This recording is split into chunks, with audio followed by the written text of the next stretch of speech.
Bonjour à toutes et à tous. Alors aujourd'hui, j'ai envie de vous parler de tests et d'échecs. C'est-à-dire en fonction de la manière dont on se positionne, on va prendre nos expériences soit pour des échecs, soit pour des tests. Évidemment, ça va avoir une conséquence.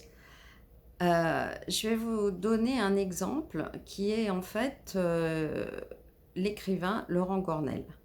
Laurent Gournelle a eu une première partie de sa vie où il a fait des études économiques et il a eu également un premier job de chargé d'études financières. Et là, il s'est rendu compte que ce n'était absolument pas fait pour lui. Il s'est donc intéressé à la psychologie parce qu'il a rencontré vraiment, il a fait des rencontres un peu exceptionnelles comme des chamans, etc. Et c'est devenu une évidence pour lui. De là, il s'est donc formé et il est devenu consultant en ressources, en relations humaines, pardon. Il a écrit donc son premier livre en 2008 qui est devenu un best-seller, L'homme qui voulait être heureux. Alors on a tous un peu des expériences comme ça. Moi-même, j'ai eu une première expérience plutôt aussi économique, puisque j'ai fait des études d'économie et ensuite j'ai été responsable d'agence d'intérim. Ça, c'était dans la première partie de ma vie. Deuxième partie de ma vie, je me rends compte qu'effectivement, je ne suis pas heureuse dans ce milieu. Et de là, qu'est-ce que je fais? Eh bien, je m'intéresse, je rencontre des gens aussi qui me permettent de me former à différentes techniques comme l'analyse transactionnelle qui a été un décodage absolument incroyable, la PNL, l'énéagramme, plus récemment le MDR.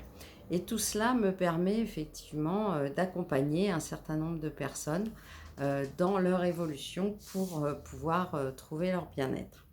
Alors, en fonction de la manière dont on se place, si on se place en se disant bah, ça je l'ai fait mais ça a été un échec, bien évidemment on va s'appuyer sur quelque chose qui est négatif et on ne va pas aller chercher le côté positif de l'expérience.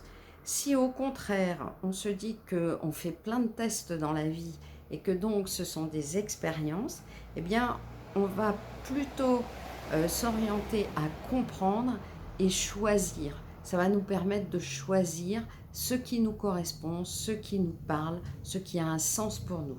Donc je vous invite fortement à faire des tests et des expériences et à les considérer comme des cadeaux de la vie. Ça vous permettra vraiment de voir qu'est-ce qui est bon pour vous, dans quoi vous vous sentez le mieux, dans quoi vous vous sentez bien. Et puis, si vous avez besoin de conseils, vous pouvez prendre rendez-vous avec moi. Je me ferai un plaisir de vous écouter et de vous conseiller. À très bientôt!